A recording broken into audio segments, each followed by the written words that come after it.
Hello, and welcome to Kindred Spirits Book Club, the podcast where two grown-ass ladies geek out about Anne of Green Gables. I'm Reagan Duffy, and with me is my co-host, Kelly Gerner. Hello, Kindred Spirits. Well, in today's episode, we are going to be continuing our thematic discussion of Anne of the Island, guided by Anne's core virtues, angelically good, divinely beautiful, and, in today's case, dazzlingly clever.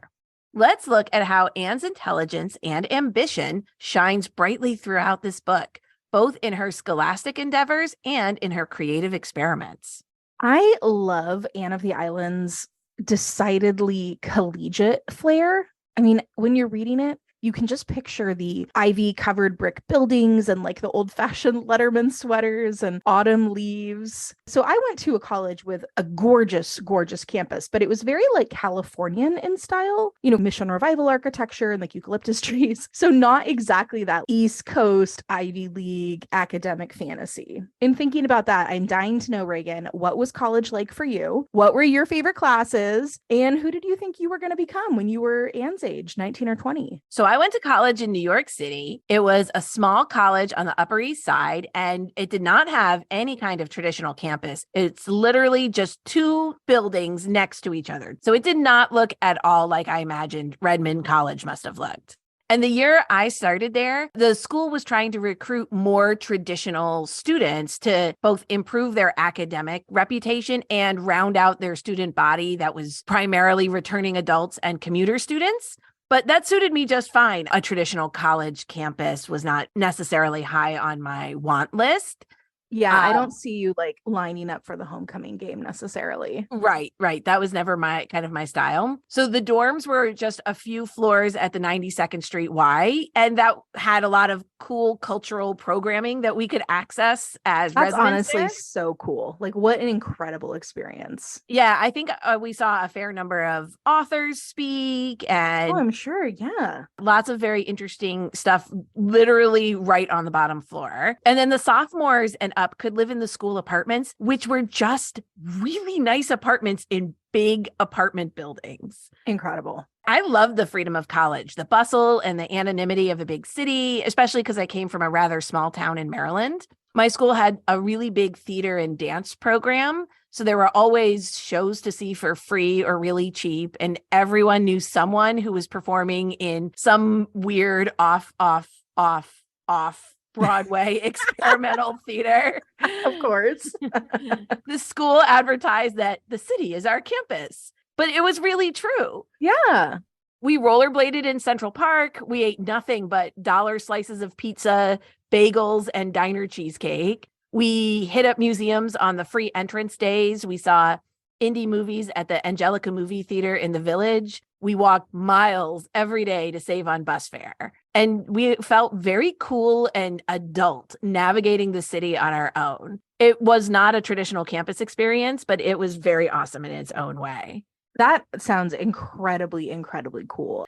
And how about you, Kel? What's the rundown on your college life? Well, I went to a small all-women's college in California. It was a ton of fun, just a blast from start to finish. I definitely did have sort of a more traditional campusy experience, but there was no like Greek scene. There were no super competitive sports or anything like that. It was a really great place to kind of feel out the kind of person you're going to grow up into. And I was on my school newspaper staff. It was a very small college. The newspaper staff was very small. There was only about a half a dozen of us that were the core people. And then we had various writers and photographers who came in on a sort of one-off basis. But despite that, we had like a decent budget. And we came out weekly. So that took a ton of time and energy. And I loved those late nights in the newspaper room, getting it ready for publication. I also had an amazing journalism professor who really taught me how to listen and write well. Those are skills I still use every day in my job. And it's funny that despite all that time I spent in the newspaper room, I don't think I ever really wanted to be a journalist. I think I just wanted to write and talk about the important goings on around campus. I just wanted to be in the know. Kind of like Lady Whistledown. Literally, yes. I figured if I worked on the newspaper staff, then I would know everything that was happening before it happened. I think I just wanted to be like the school gossip. Okay. But I also studied music very seriously, and I was able to spend a year abroad focusing on becoming an opera singer and singing opera. So I don't know, Reagan. I feel like I was really lucky to get to go to a very small liberal arts college where I had a ton of freedom and a ton of opportunity to do pretty much whatever I wanted. For like a bookish, artsy kid who wasn't totally sure what she wanted to be when she grew up, it was perfect. Oh, I love that. Let's turn our attention to Anne's college experience. For our kindred spirit of the episode, we return to an old favorite, Diana Barry. Diana, of course, is Anne's dearest friend from childhood.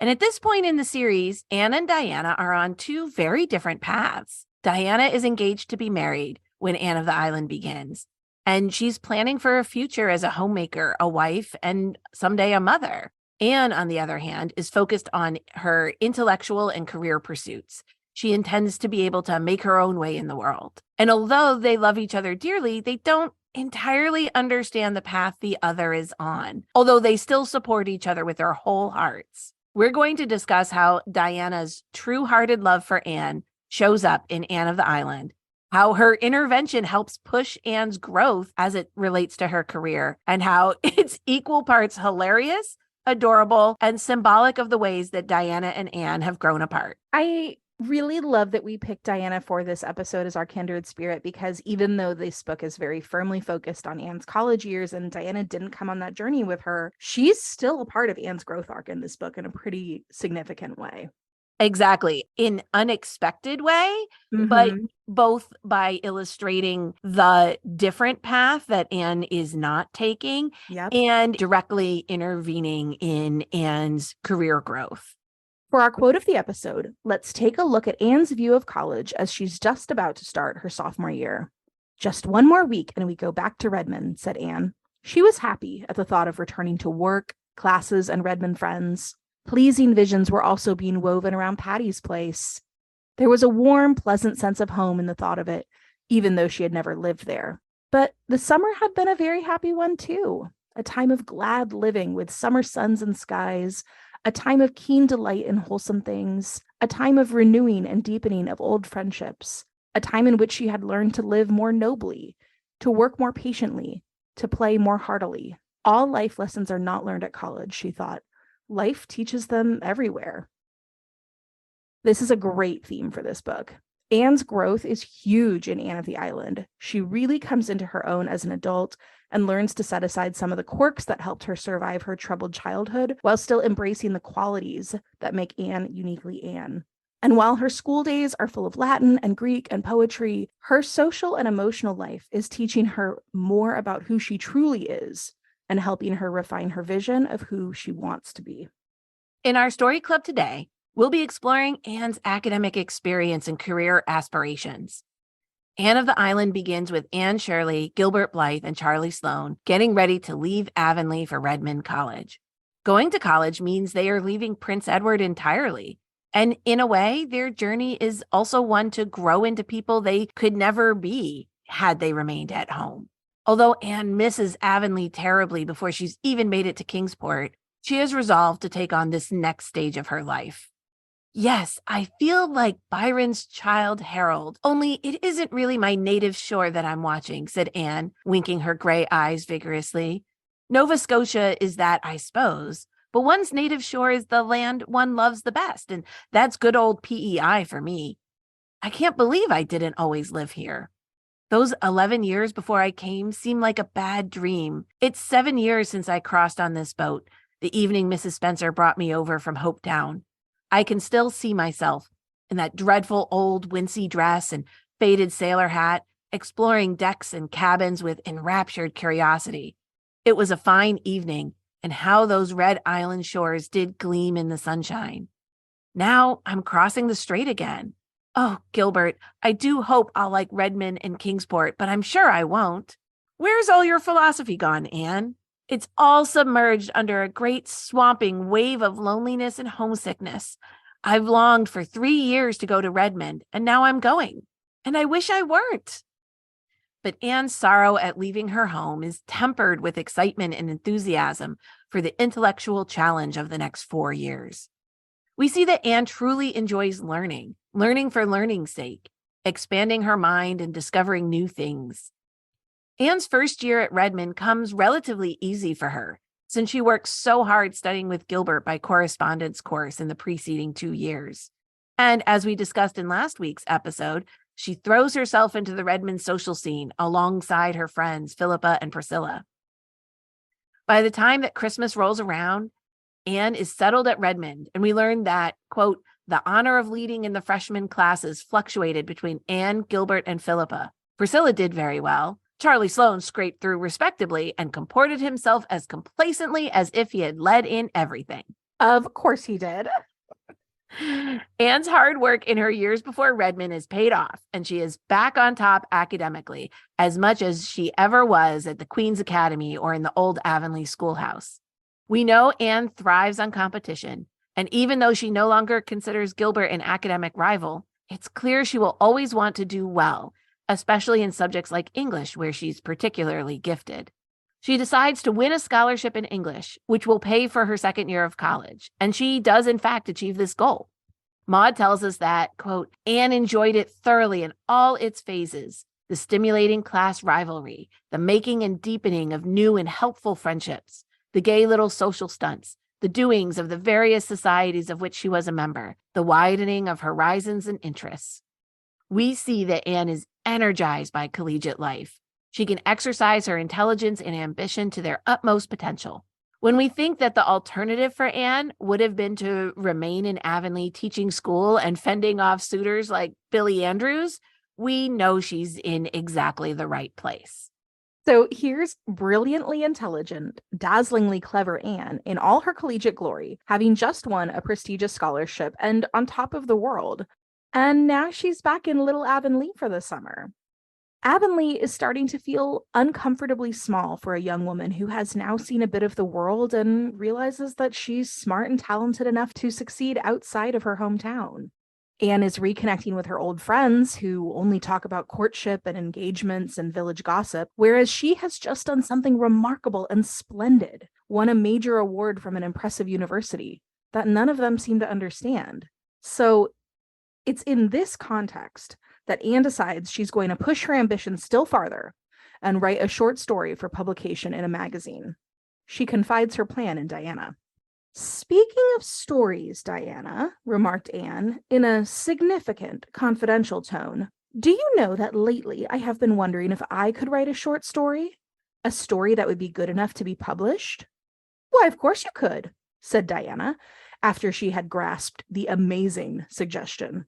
You used to write perfectly thrilling stories years ago in our old story club. Well, I hardly meant one of those kinds of stories, smiled Anne. I've been thinking about it a little of late, but I'm almost afraid to try, for if I should fail, it would be too humiliating.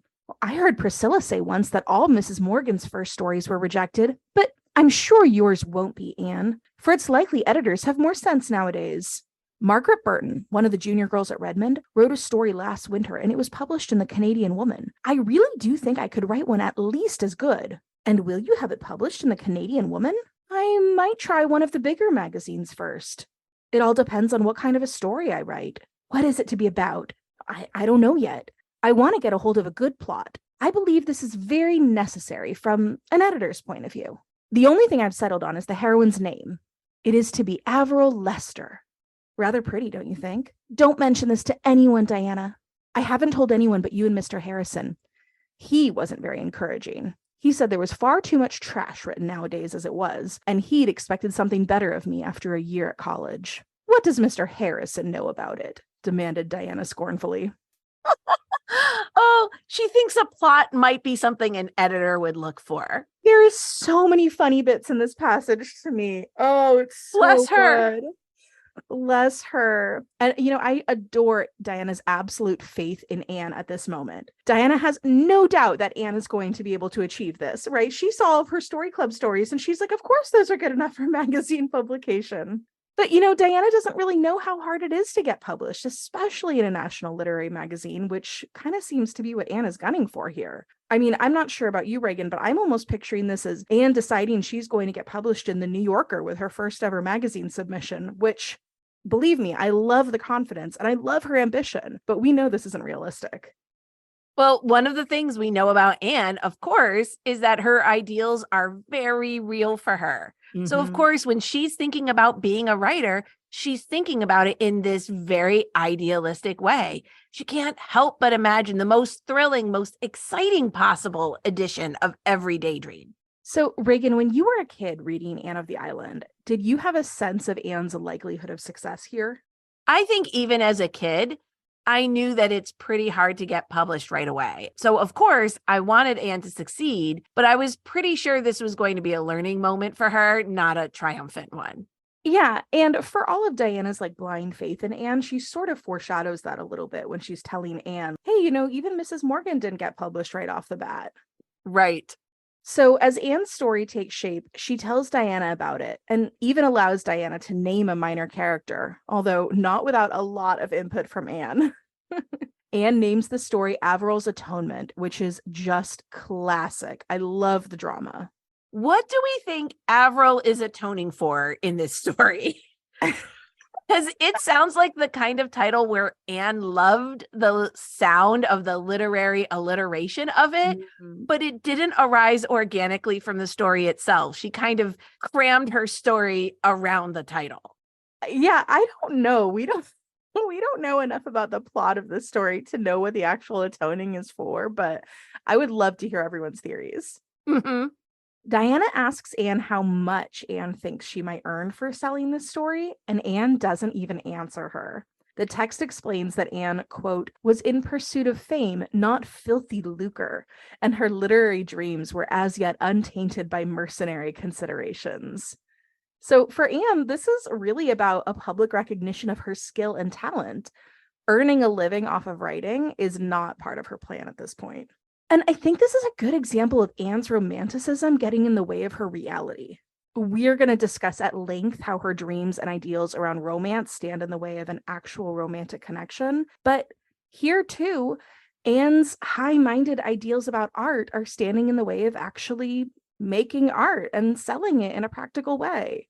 And, at this point in the book, I don't really think there's a problem with that. Artists should have the freedom to make the art they're inspired to create. And I think Anne should write the story of her dreams exactly as it appears in her vivid imagination. But while I agree with that, Anne has never seriously written in terms of aspiring to be published before. Yeah. We see that she wrote some fiction in the Avonlea Schoolhouse and, of course, the Story Club stories, but we've never seen Anne truly pursue writing and actually getting any feedback on her writing before.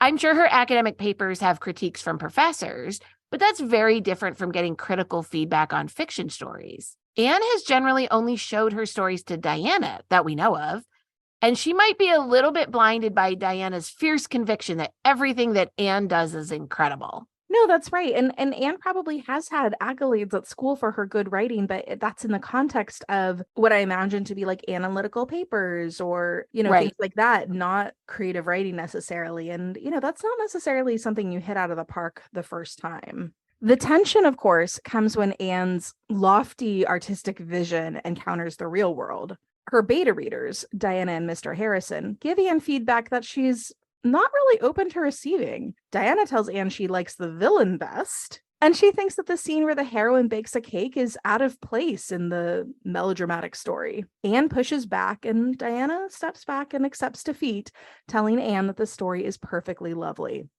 Mr. Harrison, meanwhile, tells Anne to, quote, cut all those flowery passages. Anne does so very reluctantly, taking at least 3 rewritings to cut all but her favorite description of a sunset. Anne says, I've left out all the descriptions but the sunset.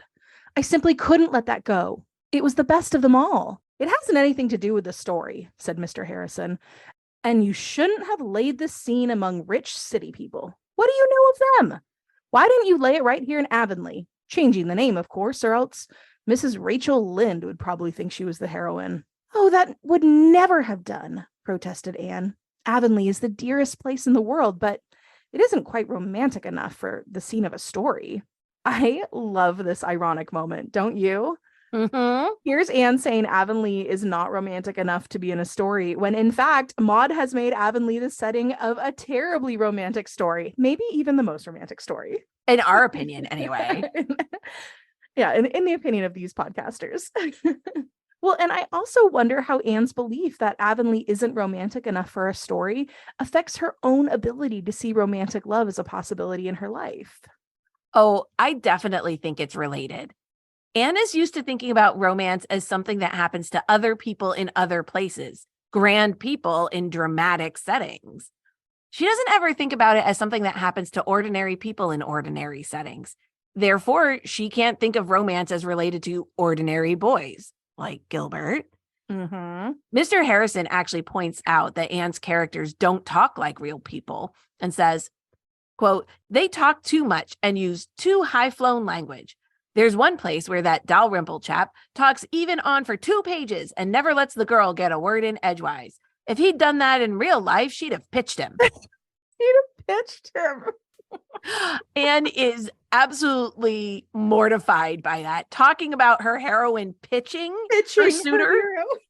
And Anne, of course, has fallen prey to the common writer's fallacy of falling in love with her writing. And she has not yet heard that phrase, kill your darlings, that common advice given to writers and attributed to diverse as authors as William Faulkner, Allen Ginsberg, Eudora Welty, Oscar Wilde, and even Stephen King. I actually read an article about this very phrase, and the first recorded example of the phrase is from Arthur Quiller Couch, who spread it in his widely reprinted Cambridge lectures in 1914. So, yes, definitely a little after Anne's time. Mm-hmm. He said, if you here require a practical rule of me, I will present you with this. Whenever you feel an impulse to perpetrate a piece of exceptionally fine writing, obey it wholeheartedly and delete it before sending your manuscript to press. Murder your darlings. It's such hard advice. You really do fall in love with everything you think is beautiful or clever. You're sure no one has ever turned a phrase as well as you just did. And then that inevitably is the thing that's going to sink your ship. So Anne defends every comma and period in her story and only reluctantly trims back some of the flowery passages. Part of being a writer is learning how to take critique and learn from it while still holding on to your creative vision. And Anne hasn't had a lot of experience with that part of writing yet. While Anne tries to keep her hopes realistic, she spends the weeks after she sends off her manuscript dreaming of surprising Marilla with being a published author. She has this whole fantasy that one day she'll just put a magazine in front of Marilla's face and Marilla will see her name written there in black and white and be so overcome with pride. So, of course, unfortunately, when Anne is rejected, she glumly cuts out that last sunset and she tries again with a smaller magazine. The second rejection from this manuscript is too much for Anne. She decides she'll never write again, locking the manuscript away with her story club efforts. Diana is fierce in her loyalty to Anne and declares she'll cancel her subscription to Canadian Woman in protest, imploring Anne to keep writing. Anne is steadfast in declaring she'll never be a writer. I guess she hasn't learned about growth mindset just yet. Mr. Harrison gives her excellent advice, though. I wouldn't give up altogether, said Mr. Harrison reflectively. I'd write a story once in a while, but I wouldn't pester editors with it. I'd write of people and places like I knew, and I'd make my characters talk everyday English, and I'd let the sun rise and set in the usual quiet way without much fuss over the fact. If I had to have villains at all, I'd give them a chance, Anne. I'd give them a chance. There are some terrible bad men in the world, I suppose, but you'd have to go a long piece to find them, though Mrs. Lynde believes we're all bad. But most of us have got a little decency somewhere in us. Keep on writing, Anne. Of course, then he tells her that once she's finished with Redmond, Anne should probably turn her attention to, quote, getting a husband, adding further insult to injury. Oh, poor Anne. I know. But, you know, his advice about writing is pretty great. And it makes me wonder if this is Maud's own advice about writing to her readers, or perhaps advice that she once received as a young writer herself. Certainly in Maud's writing, we see that she writes of the people and places she knows, and she believes in redemption arcs. She does love her descriptive passages, though, although I wonder how many of her darlings she killed before the final editions we now are reading. I can't imagine the number of sunsets she must have had to cut. I know. Considering how many made it in. How many made it in, exactly. Anne discards her literary ambitions and begins looking forward to another year at Redmond and setting up Patty's Place with her friends. A week before she is ready to leave, Diana comes over with a letter. The letter informs Anne that Averil's atonement has been selected for a prize and will be published in newspapers across Canada. Great news, right? Except that the prize is awarded by the Rollings Reliable Baking Powder Company, and the publication of the story is an ad for baking powder. And it's never not funny. It's never not funny. It's funny every time. Anne is absolutely dumbstruck. Not only did she not enter this competition, she even told Mr. Harrison she would never enter into such a mercenary scheme. Oh, Anne. It would be as bad as Judson Parker painting drugstore advertisements on his fence, she said. And we all know how strongly she felt about Mr. Parker's fences in Anne of Avonlea. Diana, darling, true blue Diana, is of course responsible. Diana submitted the story after adding some choice phrases about baking powder. It's so funny. Truly, truly. Here we have Anne's masterpiece, Averil's Atonement, which I think we can all agree is most likely as overwrought and melodramatic as it gets. So much so, Diana had previously noted how out of place it was that the heroine Averil should ever do something as simple and domestic as bake a cake. Right. But of course, that's the exact scene Diana alters, noting that Averil used Rollings Reliable Baking Powder in the cake to excellent effect. You know, a normal thing that you would point out in a story called Averil's Atonement. Diana, bless her heart, also changed the ending. You know, where Percival clasps Averil in his arms and says, "Sweetheart, the beautiful coming years will bring us the fulfillment of our home of dreams." I added, "in which we will never use any baking powder except Rollings Reliable." Goodness. It's so funny. There's even something about the name Rollings Reliable that I think just makes it extra hilarious. I don't know, the whole thing. So this week, let me tell you, my daughter Alice and I were listening to the Anne of the Island recap. She has never read the book, so she was listening to the episode with me. Got it. And it got to this very scene where we're talking about it, and she also absolutely cracked up. It is truly one of the funniest Anne moments that happens in her adult life. No, it's a great moment. Oh, thank goodness. Thank goodness for Diana. Thank goodness for Rollings Reliable. And I do love that despite Anne's immediate deep humiliation, she never lets on to Diana that she is less than pleased about this turn of events. Oh, yeah. She says to Diana, "Of course, I couldn't be anything but pleased over your unselfish wish to give me pleasure." She's trying so hard to embrace the spirit of what Diana did for her. She continues, "I think you are the sweetest and truest friend in the world, Diana," she said with a little tremble in her voice. "And I assure you, I appreciate the motive of what you've done." Oh, Anne, she gets points. She gets points for keeping it together. She really does. And this exact moment is why we chose Diana as the episode's kindred spirit. Diana doesn't truly understand Anne's literary endeavors, but she supports her so wholeheartedly and wants nothing more than to see Anne's career aspirations come true. Oh, we love you, Diana. After Diana leaves, Anne throws herself on her bed and cries tears of shame and outrage. When Gilbert comes over to congratulate her, Anne tells him the truth of how she feels, expecting her fellow college student to understand her emotions. "I feel as if I were disgraced forever. What do you think a mother would feel like if she found her child tattooed over with a baking powder advertisement?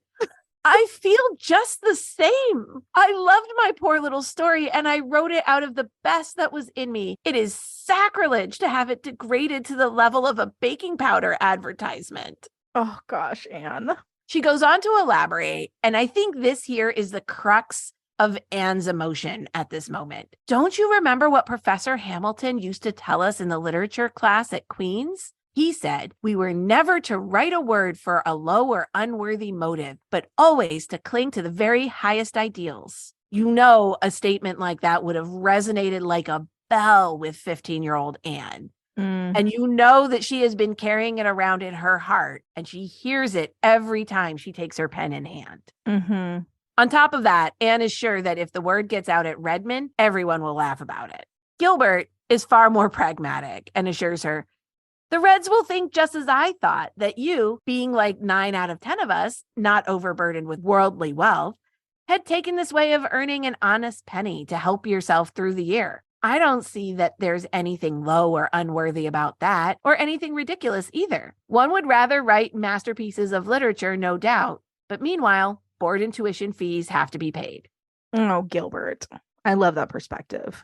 Anne is only a little consoled by this, relieved of the dread of being laughed at, but still nursing the deeper hurt of having her ideals smashed just a little bit. And this is always Anne's overarching theme, how to have aspirational ideals and live them sincerely while also being realistic and grounded.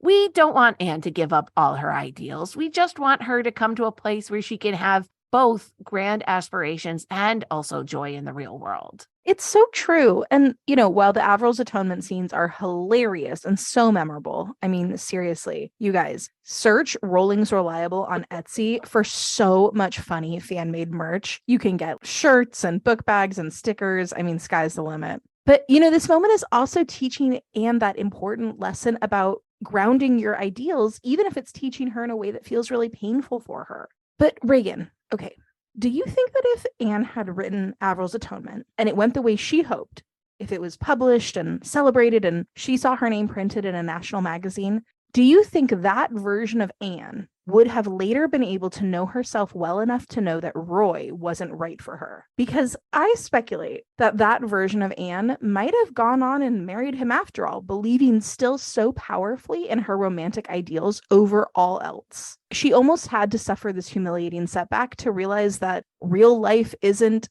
Averill's Atonement levels of perfection. I think you're right.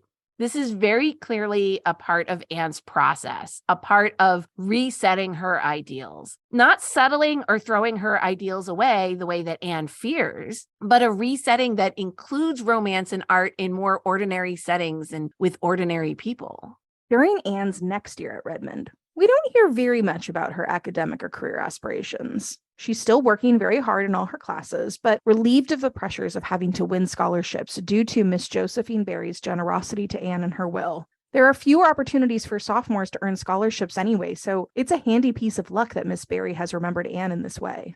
Anne's focus in this middle section of the book has more to do with her maturing relationships, her life at Patty's Place, her friendships with Philippa, Stella, and Priscilla, and her thwarted relationship with Gilbert. Anne also discovers her roots in Bolingbroke and reconnects with her family and friends on Prince Edward Island, finding even more so that Avonlea no longer seems to fit the cosmopolitan and worldly young woman that she's become. By her junior year, Anne is every ounce the Redmond girl, with a full schedule of classes, dates to the football games, and assured of her place in the world. Maud tells us that Anne's, quote, existence at Patty's Place was the same pleasant round of work and study and recreation that it had always been. On Friday evenings, the big fire-lighted living room was crowded by callers and echoed to endless jest and laughter, while Aunt Jamesina smiled beamingly on them all. Anne meets Royal Gardner that fall, whose first words to her are, "And you are the Miss Shirley who read the Tennyson paper at the Philomathic the other evening, aren't you?" Showing that Anne has made a name for herself academically. Reagan, can I just say that even though Roy is boring, and of course we must hate him if we are to be on Team Gilbert, hashtag Team Gilbert forever, I really love that the first thing Roy associates with Anne is her intelligence and her scholarly skill. I think I'd probably swoon a bit too if an incredibly good-looking person told me they knew of me because of something smart I'd done. So points to Roy for seeing Anne's brilliant mind. Definitely points to Roy. After the Averill's Atonement incident, Anne tells Mr. Harrison that she won't try to write again and instead will stick to what she does well, teaching. And sure enough, the summer between her junior and senior years at Redmond, she agrees to teach a summer term at a school in Valley Road. Interestingly, Maud tells us absolutely nothing about Anne's work as a school teacher that summer. We learn a lot about Anne's involvement in a long thwarted romance, but nothing at all about her pupils or lessons or any of the little vignettes in the schoolhouse that made Anne of Avonlea so charming. I think this is quite purposeful. At this point in the book, teaching doesn't challenge Anne. She isn't growing when she's teaching at a village school. She already knows how to do it. There's nothing left for her to achieve. It's a hint to the reader that Anne's future isn't going to be as a teacher, no matter what she tells Mr. Harrison. Senior year at Redmond begins, reuniting Anne, Stella, Priscilla, and Philippa at Patty's place, under Aunt Jamesina's watchful eye. Maud tells us that, quote, after the first week, the girls of Patty's place settled down to a steady grind of study. For this was their last year at Redmond, and graduation honors must be fought for persistently. Anne devoted herself to English, Priscilla pored over classics, and Philippa pounded away at mathematics. Sometimes they grew tired, sometimes they felt discouraged, sometimes nothing seemed worth the struggle for it. This is where college really starts to feel like a marathon, right? The end is in sight, and you're in that very last hard push. I remember writing my senior thesis in college, and it was just like scraping the last bits of energy I had to get that done. And so to rest their tired brains and cheer themselves up, Anne and Stella have a few laughs over Anne's old story club tales, which Anne says are so drenched in tears and tragedy that they are excruciatingly funny. And while she's digging through her trunk, Anne also finds the little flower garden sketch she wrote a few years back, and she resolves to make something of it. I love that she is seeing her creativity bloom again. And sure enough, Anne's resurrected ambitions are rewarded, and the piece is accepted in a children's magazine, and Anne is paid $10. And thinking back to Mr. Harrison's very good writing advice, it sort of seems like Anne half took his advice and half trusted herself. Anne stayed true to her own whimsical nature, writing about a conversation between flowers in a garden, but overall it's still a simple, close-to-home kind of story, not full of grand locations and elegant people. That's exactly how we want Anne to grow in respect to her ideals, bringing them down into her reality, not as a matter of settling, but as a matter of finding authenticity in her experience, dreaming and setting high expectations of herself and others, and also leaning into who she truly is and where she truly is in life. Just as with teaching, she had to go from high-minded theories to finding her own style of teaching that included mistakes, that included recognizing her students as individuals, that included teaching from the heart and by example and striving to grow, but celebrating the small victories. Here, she's staying true to her whimsical, dreamy spirit, but keeping her writing grounded in what she knows, her love of the natural beauty of Prince Edward Island. She's made Mr. Harrison's advice her own and found that without trying to copy the dramatic romantic poets or authors she idolizes, her authentic writer self begins to emerge. Yeah, I love this moment. It's a beautiful, like, full circle growth moment. And the women of Patty's Place, of course, celebrate her success. Think of having a real live author at Patty's Place, said Priscilla. It's a great responsibility, said Aunt Jamesina solemnly. Indeed it is, agreed Pris with equal solemnity. Authors are kittle cattle. You never know when or how they will break out. Anne may make copy of us. I meant that the ability to write for the press was a great responsibility, said Aunt Jamesina severely. And I hope Anne realizes it. My daughter used to write stories before she went to the foreign field, but now she has turned her attention to higher things. She used to say her motto was, never write a line you would be ashamed to read at your own funeral. You'd better take that for yours, Anne, if you are going to embark in literature. Though, to be sure, added Aunt Jamesina perplexedly, Elizabeth always used to laugh when she said it. She always laughed so much I didn't know how she ever came to decide on being a missionary. I'm thankful she did. I prayed she might, but I wish she hadn't. Then Aunt Jamesina wondered why those giddy girls all laughed. Reagan, I love everything about Patty's Place.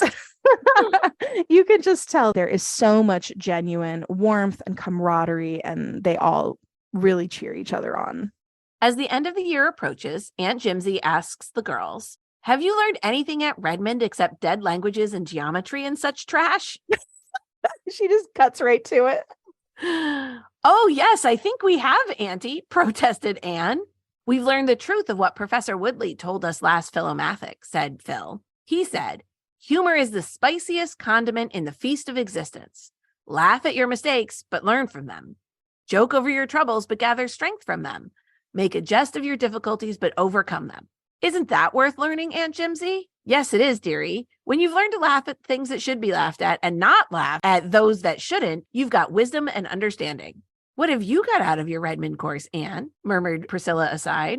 I think, said Anne slowly, that I really have learned to look upon each little hindrance as a jest and each great one as a foreshadowing of victory. Summing up, I think that is what Redmond has given me. I shall have to fall back on another Professor Woodley quotation to express what it has done for me, said Priscilla. You remember that he said in his address, "There is so much in the world for us all if we only have the eyes to see it and the heart to love it and the hand to gather it to ourselves. So much in men and women, so much in art and literature, so much everywhere in which to delight and for which to be thankful. Judging from what you all say," remarked Aunt Jamesina, "the sum and substance is that you can learn, if you've got natural gumption enough, in 4 years at college what would take about 20 years of living to teach you. Well, that justifies higher education in my opinion.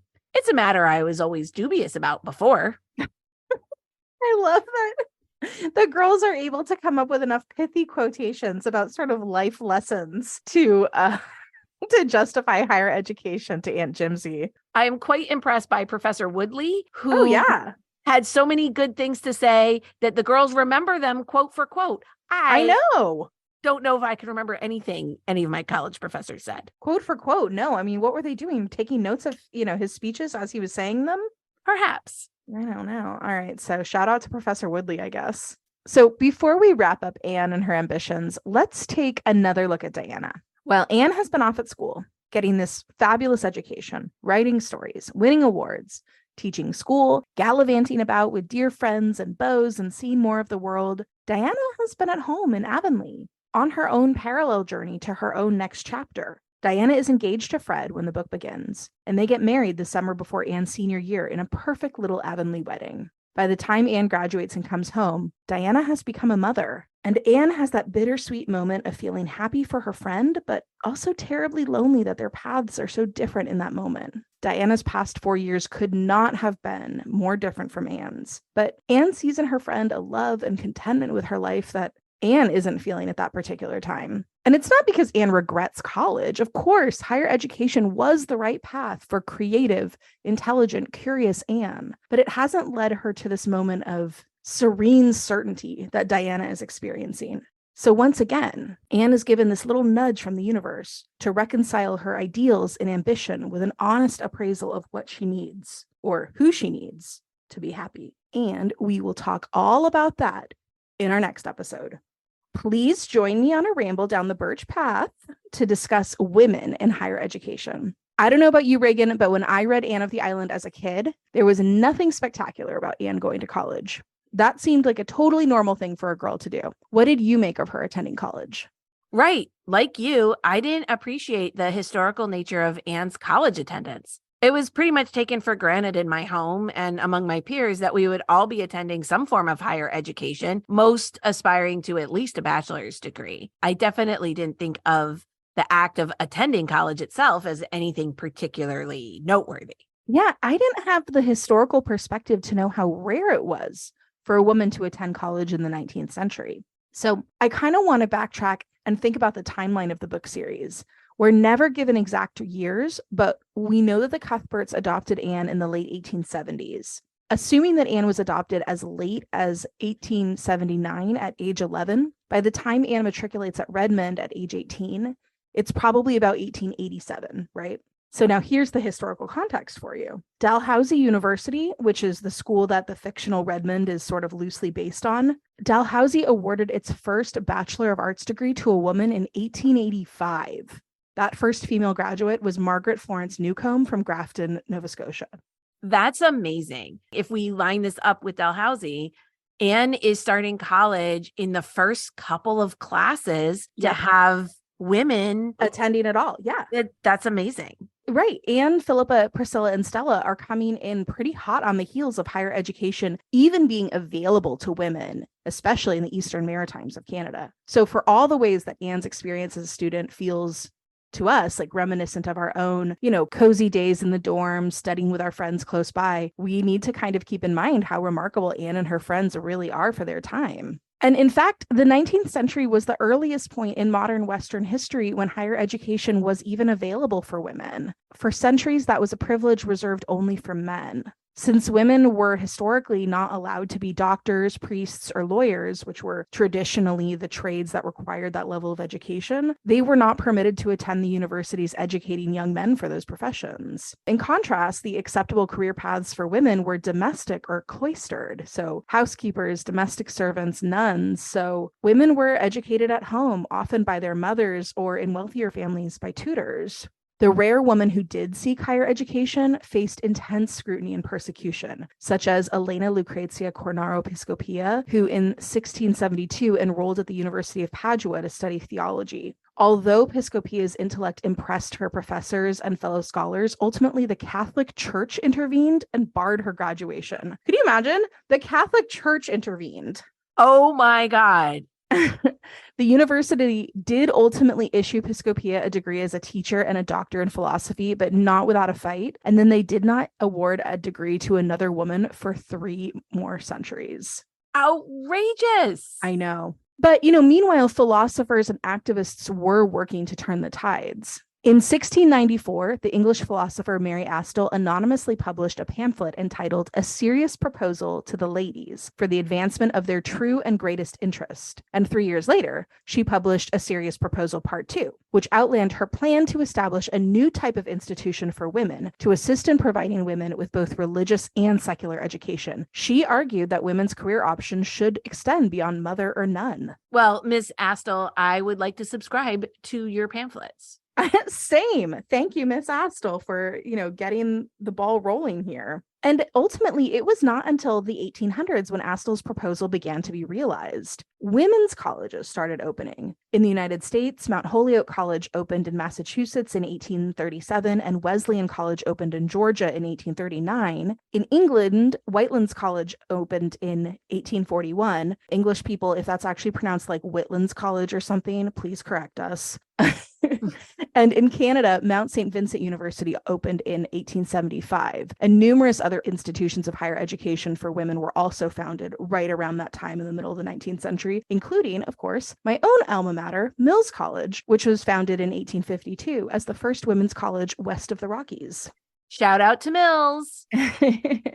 And even as these women-only colleges were coming into being, some colleges that had previously only admitted men also began to admit women. Oberlin College is thought to be the first coeducational college in the United States, and they admitted 4 women in 1837. And then the first Canadian institution of higher education to accept female students was Mount Allison University, located in New Brunswick in 1872. Mount Allison was also the first college in the British Empire to award a bachelor's degree to a woman, Gracie Annie Lockhart, who graduated with a Bachelor of Science in 1875. Across Canada, women were making their way, albeit slowly, into higher education throughout the 1870s and 1880s, aided in part by prominent educators, including Egerton Ryerson, Chief Superintendent of Schools in Upper Canada, and the Minister of Education in Upper Canada, George Ross. The two of them, I guess, participated in lively debates about whether or not to adopt coeducation in universities, and because it was kind of a hot topic, they started seeing it a lot more at that time. And I really think that this historical context is so critical to understanding how remarkable it was that Anne and her friends should be attending college at all.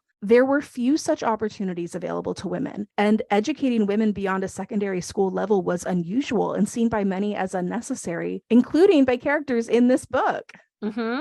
There's this great scene I love in the girls' junior year. Philippa tells Aunt Jimsy that she intends to go for a competitive scholarship in mathematics and explains that she could easily win the scholarship in Greek, but would rather win the math one because it would prove her intelligence to Jonas, her beau. I mean, this is one of many ways that we know for all her silliness, Phil is incredibly intelligent. I mean, she could get that Greek scholarship, but she's going to really push herself and go for the math one. I mean, she's not going to be so greedy as to try and take 2.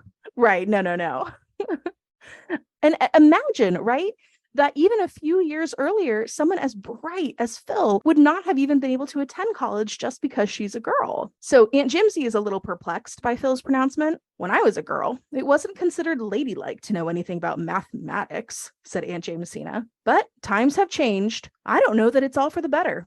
Can you cook, Phil? She, again, getting right to the point.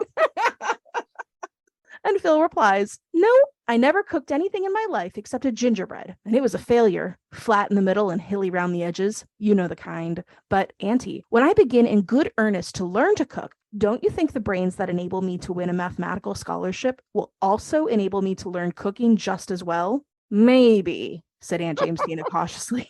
I know. I am not decrying the higher education of women. My daughter is an MA. She can cook too, but I taught her to cook before I let a college professor teach her mathematics. So priorities. Yeah, exactly. Priorities. So you see, even among the girls' most faithful champions, there's this mistrust of higher education for women and the thought that it's almost wasteful because most of the work of a woman's life would be keeping house and raising children. This was really interesting, Kelly. And I'm especially glad that you called out the names of all of these pioneering women graduates because it's so easy for their names just to get lost in time. And I'm glad Imagine what it would have been like to be that first woman to matriculate at Mount Allison University or at Oberlin College with all other men in your classes. Yeah, I'm excited that we got a little moment here to celebrate them. Yes. Thank you, ladies. Well, turning now to some puffed sleeve moments, some little funny extra moments that we don't need in this episode, but we want. Kelly, we can't help but including because they're just so sweet. We can't help it. Kelly, what do you have? Well, okay. So I think the scene where Anne and Stella are revisiting Anne's old story club tales is so wonderfully funny. They're just sitting there, all the old pages sort of strewn about, making fun of the outlandish outfits that they came up with and how everyone was always dying. And so Anne explains to Stella, quote, "Well, here's my masterpiece. Note its cheerful title, My Graves." And also, listeners, note that there's an outdated ableist word in this quote, so brief content warning. But back to Anne. "I shed quarts of tears while writing it, and the other girls shed gallons while I read it. Jane Andrews' mother scolded her frightfully because she had so many handkerchiefs in the wash that week. It's a harrowing tale of the wanderings of a Methodist minister's wife. I made her a Methodist because it was necessary that she should wander. She buried a child every place she lived in. There were 9 of them, and their graves were severed far apart, ranging from Newfoundland to Vancouver. I described the children, pictured their several deathbeds, and detailed their tombstones and epitaphs. I had intended to bury the whole 9, but when I had last disposed of 8, my invention of horrors gave out, and I permitted the last to live as a hopeless cripple." Anne. Oh, my graves. My graves. Graves ranging from Newfoundland to Vancouver. I love that Anne ran out of ways to kill them. I know. And also, there's something about her being a Methodist. I don't quite understand that, but it's still. I don't know. I don't know enough about the differences in philosophy between Methodists and Presbyterians at this point in time, but okay. Yeah, she thought of everything.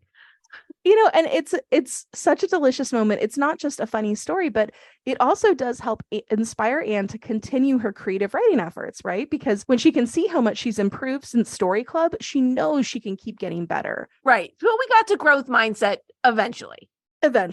Well, my puffed sleeves moment is a comic one from the beginning of the book.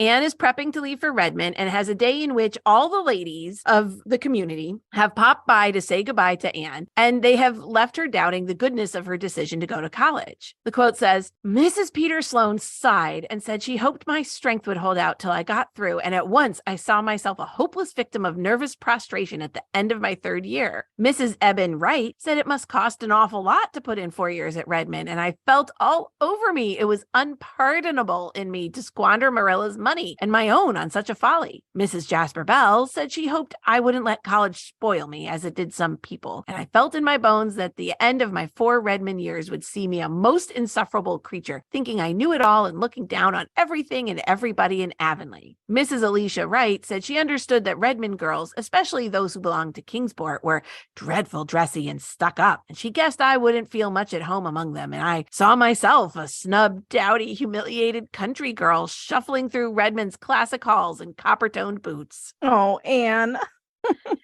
Anne's feeling rather downhearted about these comments, which were all well meant, not passive-aggressive jab. Well, again, showing the skepticism for, leaving your town, pursuing higher education, especially as a woman. Absolutely. Gilbert at least reminds her, "You are the first Avonlea girl who has ever gone to college, and you know that all pioneers are considered to be afflicted with moonstruck madness."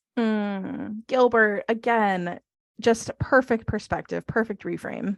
Exactly. I like this reminder that, just as you had talked about, Anne is doing something very remarkable in going to college. All right, Reagan, winding us down today, I'm going to move into our Inspired by Anne recommendations. Today, I'm inspired by all of Anne's correspondence while she's away at college. It's really one of the most fun parts of this book. She's always getting a funny letter from Davy, or a gossipy missive from Mrs. Lind, or a breezy note from Phil about all their goings on. I adore the lost art of letter writing, and to encourage myself to do more of it, I have a couple favorite stationers that I think the kindred spirits would also love. My first recommendation is a company called Felix Doolittle. And that's a New England-based stationery company that creates absolutely gorgeous paper products. Each one is adorned with a whimsical illustration. I love their note cards and their book plates especially, but they have all kinds of paper goods, like everything from party invitations to labels for homemade treats. The art on these Felix Doolittle designs reminds me of those like on plein air watercolors. So very much inspired by nature with a really colorful sense of humor. So a few of my favorite designs are a small red fox overlooking a rolling green meadow, or a bear curled up in an armchair with a good book, or just a beautiful bouquet of wildflowers. It's very East Coast, Cape Cod kind of inspired, and I'm sure Anne would love to write her letters on beautiful pages like these. I was looking through their website for Anne inspiration, and I decided that she would choose the old oak tree motif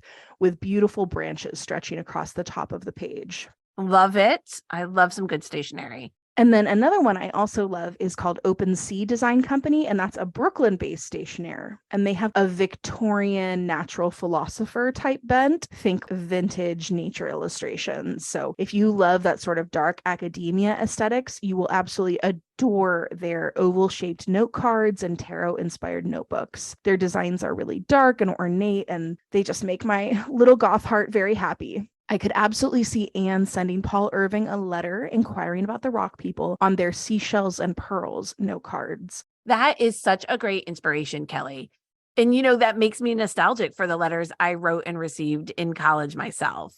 Right? Remember when we wrote letters, Reagan? Remember? It was not that long ago. It was not that long ago. I know we're old, but we did used to write letters. I actually have a little trunk of them still, has survived several moves, obviously, by this point in my life. And I'm really glad I've saved so many. And I do occasionally look back on them and get a little jolt of wistfulness and nostalgia. And I had several friends who were very funny writers. They were very good letter writers. The best. So I've definitely fallen out of the habit of writing letters, but maybe these stationery companies will inspire me. Well, Reagan, if we're ever living far apart, we need to take up a really impressive letter writing correspondence, clearly. Yeah. I mean, we could do that now. It's not That's true. I mean, by LA standards, we live rather far apart. Yeah, there's nothing stopping us doing it now. I know. Anyway, so this week I am inspired by graduations. So I am going to share with you the graduation gift I got for my daughter for her 5th grade graduation, which I know is not the same thing as college, but it's still pretty great. Congratulations, Alice. So the jewelry company Brian Anthony's has a lot of very inspirational style jewelry, which isn't always my thing, but they do have these matching signet rings that have a Big Dipper and a Little Dipper constellation on them. So one ring is the Big Dipper and one ring is the Little Dipper. And they're kind of picked out cute in little diamondy stones. They're not real diamonds.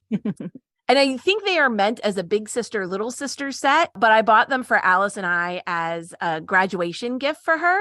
And right now, as I was writing this and adding the link on our recording date, they are on ridiculous sale. I mean, they're not super expensive anyway. They're originally $30 each. And I bought these for Alice and I way back in January when they had a post-Christmas sale. But now they are $10 each. Yeah, and they're really, really cute, you guys. I'm looking at them right now. 2 little signet rings with the 2 different dippers. Oh, adorable. And because I didn't want to get her a really expensive piece of jewelry. She's still only 10, but they're honestly quite good quality. I don't feel like I'm wearing a cheap ring when I'm wearing it. It's a step up from, Claire Accessories rings that turn your finger green for her. So yeah, they're very cute.